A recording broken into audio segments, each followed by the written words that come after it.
नमस्कार सभी को। आज क्या करेंगे हम, जो सुश्रुत संहिता है उसके जितने पॉसिबल होंगे 5, 10, 15 चैप्टर, उसका एक हम ऐसे एनालिसिस करेंगे कि वो एरिया आपकी स्ट्रेंथ होनी चाहिए, वहाँ से क्वेश्चन आने की बहुत ज़्यादा प्रोबेबिलिटी है। वो मैं चैप्टर भी बोलूँगा, वो चैप्टर के अंदर से जो कोटेशन है वो भी मैं आपको बताऊँगा।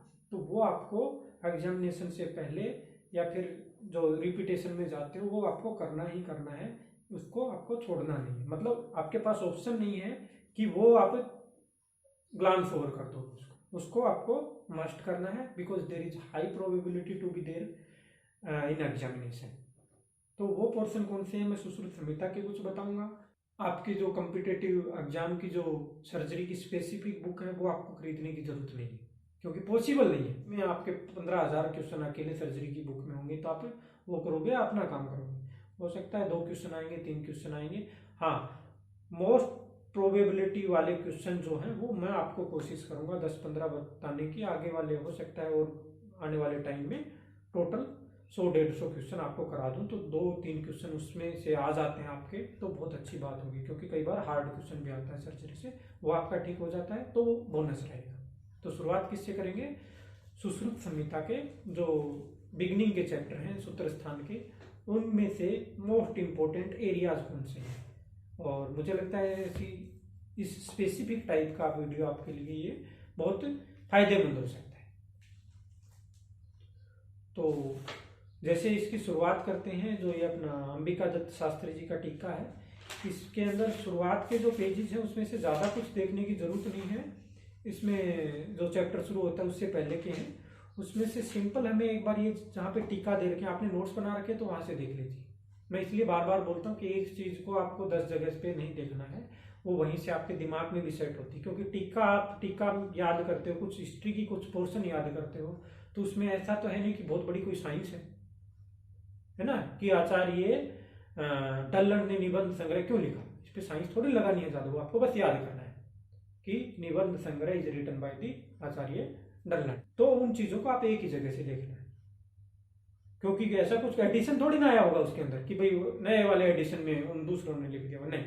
तो ऐसी चीज को केवल एक ही बार, एक ही जगह, एक ही बार नहीं, एक ही जगह से देखना है, क्योंकि आपके माइंड ने सेट कर रहा है कि वो वहां पे ये चीज है तो ये ऐसी है। ध्यान रखना है इस चीज का। कुछ विद्यार्थी होते हैं, भाई दिखाना तेरे नोट मत तेरे, अच्छा ये, फिर वो एक और बुक उठाते हैं उससे करते हैं, नहीं। आपके दिमाग है उसकी भी थोड़ी इज्जत करो, है ना, उसको भी थोड़ा रेस्ट दो, उसको फालतू की चीजों में मत लगाओ, जहां पे लगाना है वहां लगाओ। तो वही स्मार्ट स्टडी है, वो स्मार्ट स्टडी ही मैं बताऊंगा आज। तो इसमें से सबसे पहले जब शुरुआत करते हो तो हर बार एक बार टीका देख लेंगे। जैसे आपको सुश्रुत संहिता पढ़नी शुरू की, सूत्र स्थान शुरू किया, तो एक बार टीका नोट्स में थे तो वहां से नहीं, यहाँ से देख लेंगे, जहां भी है वहां से एक बार आपको टीका हर बार रिवाइज कर लेंगे। 5-10 बार जब आप एग्जामिनेशन से पहले जाओगे उससे पहले कर लेंगे, क्योंकि एक क्वेश्चन आने की संभावना होती है और ये इजी वाले क्वेश्चन में होते हैं। सब विद्यार्थी कर रहे हैं इसको, आप इसको हल्के में लेके इसको नहीं करोगे, या फिर ठीक है मेरे को तो याद है तो एक आध अगर गलत हो गया तो ये इजी वाला क्वेश्चन आपका गलत हो गया, तो उसके लिए आपको भारी पेनल्टी देनी होती है। इजी क्वेश्चन गलत होता है तो पेनल्टी बहुत ज़्यादा होती है, मिड वाला होता है तो मिड की पेनल्टी होती है। बहुत हार्ड क्वेश्चन गलत हो गया तो माफ कर देता है आपको भगवान, कोई बात नहीं, एक आध क्वेश्चन गलत हो गया हार्ड वाला चल गया। टोटल 2 या 3 क्वेश्चन आप, मैक्सिमम 3 क्वेश्चन आप गलत कर सकते हो एग्जामिनेशन में, उससे ज़्यादा आपने इजी वाले क्वेश्चन गलत किए, इजी या मिड वाले, इजी वाले तो 3 भी नहीं करने, एक क्वेश्चन गलत कर सकते है ना। कोशिश करो एक भी ना हो, आपकी टॉप रैंक आएगी। वो एक क्वेश्चन आपको बहुत रैंक को इधर उधर कर देता है, 100 की 10 रैंक आनी थी आपकी, वो 90 के ऊपर ले जाए। ठीक है, इसके बारे में कभी बाद में बात करेंगे। अभी क्या है, तो जो शुरुआत में जो विषय चैप्टर है यहाँ से याद करने की कोई ज्यादा जरूरत नहीं है। इनको हम जैसे चैप्टर पढ़ते जाओगे उनके नाम याद होते जाएंगे, यहाँ से आप चैप्टर रट रहे नहीं, आप जैसे जैसे पढ़ते जाओगे उनके नाम याद होते जाएंगे। वही है ना कि करत करत अभ्यास के, बार बार बार बार आप 15 बार चंडीगढ़ चले गए लोहारू से, है ना। पहली बार तो आप याद करोगे, तो पहले भिवानी आएगा, फिर महम आएगा, फिर जींद आएगा, फिर नरवाना आएगा, फिर कुरुक्षेत्र आएगा, फिर अंबाला आएगा, फिर चंडीगढ़ आएगा। आप पहले रट रहे हो, आप 5-7 बार गए हो वहां पे, वैसे याद होगे ना। तो फालतू का वही बात, दिमाग पे फालतू का जोर नहीं देना, आगे से याद हो जाएंगे। तो इसमें से केवल ये जो आपके जो उत्तर तंत्र के जो चैप्टर का डिवीजन दे रखा है ना कि उसमें काय चिकित्सा के कितने हैं, अपने कुमार भृत्य के कितने हैं, भूत विद्या के कितने हैं, शाला के कितने हैं, वो बस पोर्शन यहाँ से देख सकते हो, या फिर वो अध्ययन संप्रदानीय वाला 3rd चैप्टर आ जाएगा, वहां पे मिल जाएंगे, वहां से देख सकते हो। तो मैं आपको बताऊं कि एनर्जी वेस्ट कहाँ पे नहीं करनी है, ठीक है ना, ये आपकी स्मार्ट स्टडी है। तो आगे चलते हैं, जो फर्स्ट चैप्टर आ जाता है उसका, तीनों संहिताओं के फर्स्ट चैप्टर का नाम याद रखना है तो रख सकते हो। कई बार रेफरेंस आएगा तो वहां पे चैप्टर का नाम पूछ लेते हैं, कोटेशन आती है कि ये कोटेशन कहाँ की है, किस चैप्टर की है, ऐसा हो सकता है।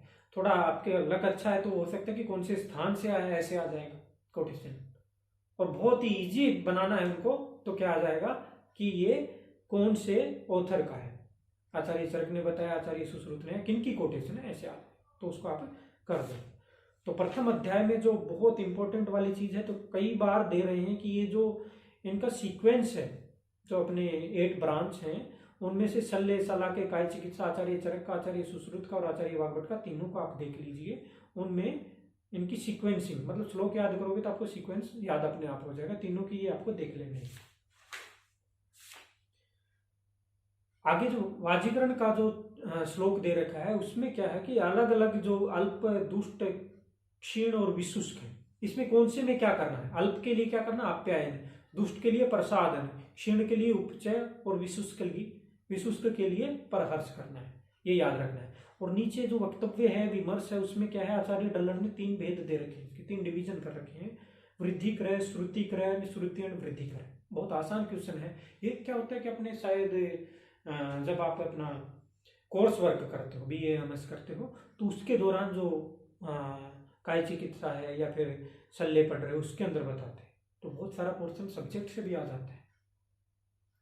तो यहाँ पे आप ये नहीं कर रहे हो तो आप गलती कर रहे हो, कि सब्जेक्ट आपकी स्ट्रेंथ होनी चाहिए। और सब्जेक्ट कहाँ से आ रहे हैं, संहिताएं से आ रहे हैं। तो सब्जेक्ट आपका अच्छा सा किया हुआ है तो वो बोनस देगा। ऐसा वही है ना कि आपका कर्म अच्छा किया हुआ तो कहीं ना कहीं आपको फ्रूट देगा। पहले बहुत अच्छा पढ़ा हुआ है तो अब काम आ जाए, वेस्ट नहीं गया कि मैंने वहां पे ऐसे कर लिया था तो अभी नहीं, अब बहुत काम आएगी वो चीजें। तो ये 3 डिवीजन दे रखे। तो वृद्धि क्रय क्या है, क्षीर दुग्ध है, श्रुति क्रय है, स्त्री के लिए बोला गया है, और वृद्धि और श्रुति क्रय क्या है, मांस आदि है। तो ये देख लेना है यहाँ पे। और व्याधि उपसृष्ट, आचार्य सुश्रुत का अगर ये आयुर्वेद की परिभाषा है, ये भी एक बार देख लेना, स्वस्थ से रक्षण।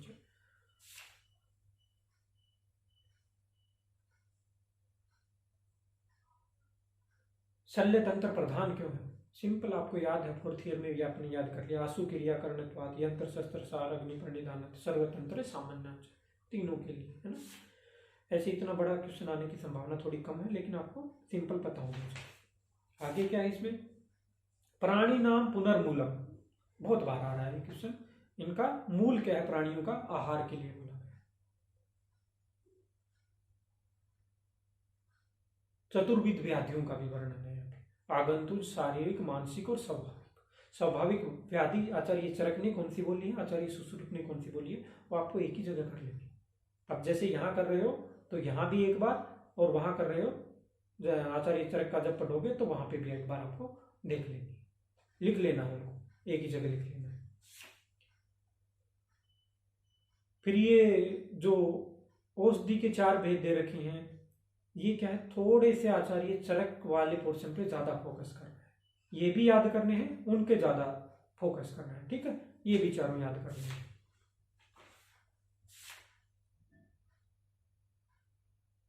फिर 2nd चैप्टर में इतना ज्यादा कुछ है नहीं, सिंपल रेफरेंसिंग याद कर ले सकते हो। और एक आता है कि किस वर्ण को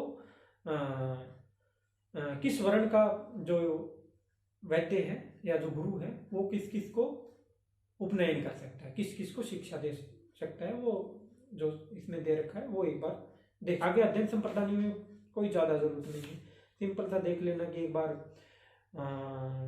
एक बार क्वेश्चन आया हुआ है कि भाई ये अपना क्षुद्र रोग कौन से चैप्टर में दिए हुए। तो इतना ज्यादा इसके ऊपर आपको 1 घंटा 2 घंटा एक चैप्टर पे लगाने की जरूरत नहीं, 5 मिनट में इस चैप्टर को पूरा करो। ये रेफरेंस आ सकता है, यस्तु केवल शास्त्रज्ञम, ये वाला रेफरेंस आ सकता है। ये कौन सा है, चैप्टर नंबर है 3 अध्ययन संप्रदानीय, इसका श्लोक नंबर है ये 48। ये बहुत अच्छा रेफरेंस है, प्रैक्टिकली अभी मैं बताऊंगा तो बहुत टाइम लग जाएगा कि आपको थियोरेटिकली भी स्ट्रॉन्ग होना चाहिए और प्रैक्टिकली भी स्ट्रॉन्ग होना चाहिए। कई विद्यार्थी क्या सोचते हैं कि मैं BAMS MBBS या BHMS BUMS सेकेंड ईयर में हो गया, अभी मेरे को सारे ऑपरेशन आने चाहिए, अभी मेरे को ये कर देना चाहिए। नहीं, अभी आपको जो गवर्नमेंट ने, ठीक है ना, या फिर जो आपकी काउंसिल है उन्होंने जो लिमिटेड जो कर रखा उसको आप पहले अच्छे से कीजिए। अगर कई बार देखते हैं कि आप बिना अगर शास्त्र अध्ययन किए और प्रैक्टिकल फील्ड में जाते हो, वैसे तो लीगल ही नहीं है, लीगल मोरल भी नहीं है, आप कैसे, मतलब आपने देखा है नहीं कहाँ पे आपका एनाटॉमिकल स्ट्रक्चर है, नर्व है, वेन है और डेलिकेट स्ट्रक्चर है, यहाँ पे आपको उसका नॉलेज नहीं है, लेकिन आपने वहां पे इंसिजन स्टार्ट कर दिया, अच्छी बात नहीं है। इसलिए तो योग्य विधि दे रखी है अपने यहाँ पे। तो आपको जो प्रैक्टिकल फील्ड है उससे पहले आपको थियोरेटिकल का स्ट्रॉन्ग होना बहुत जरूरी है। तो दोनों बराबर बराबर है, थ्योरी भी स्ट्रॉन्ग रखनी, प्रैक्टिकल भी स्ट्रॉन्ग रखनी। प्रैक्टिकल स्ट्रॉन्ग रखोगे तो क्या है, उसमें क्या होता है कि प्रैक्टिकल में आपने जो चीजें 2 बार 3 बार देखी, आपको एकदम ऐसा हो जाता है हाँ सामने देखा हुआ है, तो इसलिए वो जरूरी है। तो अल्टीमेट गोल तो क्या करना, तो प्रैक्टिकल ही है, लेकिन विदाउट थ्योरी नहीं करना है। ठीक है, चलो उसके बारे में कभी फिर बात करेंगे। और ये दो जो आखिरी के जो 55 और 56 नंबर श्लोक है, ये भी रेफरेंस के लिए आ सकते हैं 3rd चैप्टर के, जिसमें शिष्य कैसा होना चाहिए, जो अध्ययन के लिए जा रहा है उसके क्या गुण होने चाहिए, वाकस अर्थ विज्ञान प्रागल्भ्य कर्मण्य पुण्य, और जो ऊपर वाला श्लोक है सुचिर गुरु परो दक्षोतंत्रा निद्रा विवर्जिता, ये दोनों का रेफरेंस आ सकता है कि कौन से अध्याय से लिए गए हैं। ऐसे ही सेम प्रभाषणीय अध्याय में जो 4th नंबर श्लोक है उसका भी रेफरेंस आ सकता है, सिंपल रेफरेंस पूछ सकते हैं कि कहाँ से है।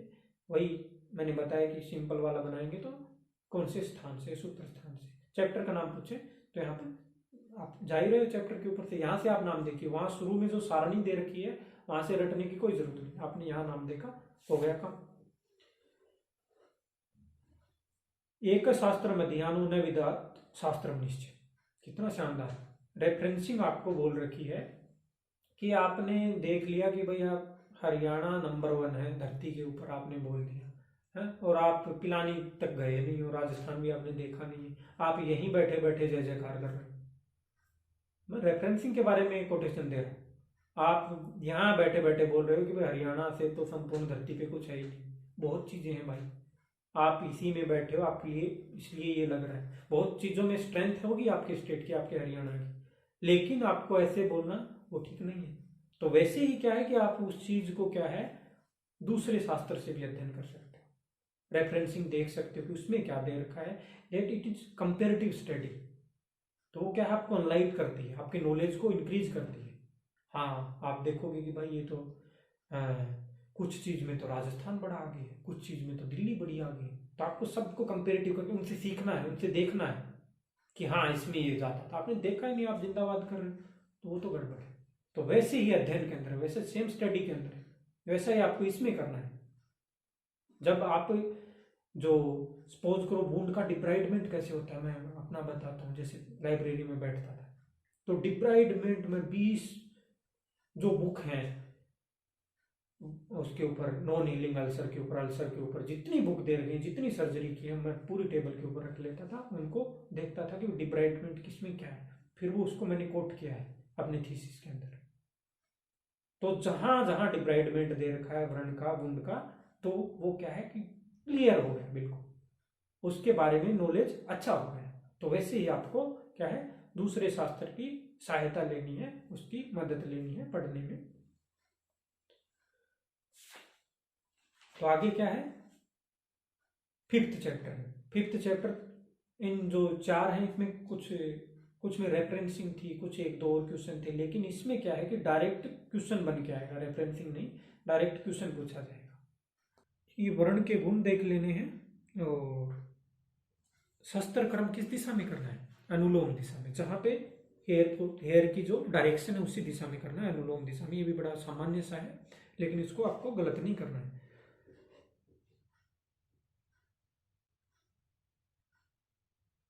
और छेदन के टाइप, कहाँ पे कौन सा छेदन करना है, किस टाइप का करना है, त्रियक करना है और अर्धचंद्राकार करना है, चंद्राकार करना है, ये 13 नंबर 14 नंबर दोनों श्लोक याद कर लेंगे। एक ये इसने 12 नंबर पे देखिए, जो तत्र तत्र वर्णम कुर्यात यथा 200 ने तिष्ठति। तो थोड़ा अगर डीप क्वेश्चन देना चाहें तो 200 यथा 200 ने तिष्ठति। कई बार क्या हो रहा है कि आजकल टीका से भी क्वेश्चन आ रहा है, अभी आपको ज्यादा टेंशन लेने की जरूरत नहीं, कोई 1-2 क्वेश्चन आते हैं ऐसे। तो यथा 200 ने तिष्ठति, तो 200 का क्या मतलब है यहाँ पे, पुए, कौन से दिन वर्ण बंधन को ओपन करना है वो देख लेना है, और ऋतु के हिसाब से देख लेना है, कौन से ऋतु में 3 दिन में, कौन से ऋतु में दूसरे दिन में। ये जो अपना 40 नंबर श्लोक है, ये एक बार आपको अच्छे से याद कर लेना। इसके बाद क्या था, इमरजेंसी मेडिसिन का रेफरेंस आता है। अतिपातेषु रोगेषु न इच्छित विधिम विषक प्रदीप्तागारमेवं शीघ्रम तत्र कुर्यात प्रतिक्रिया। मतलब क्या है इसका, ये रेफरेंसिंग के लिए याद रखना आपको कि कहाँ पे दे रखा है, अग्रोपरणीय अध्याय के अंदर दे रखा है।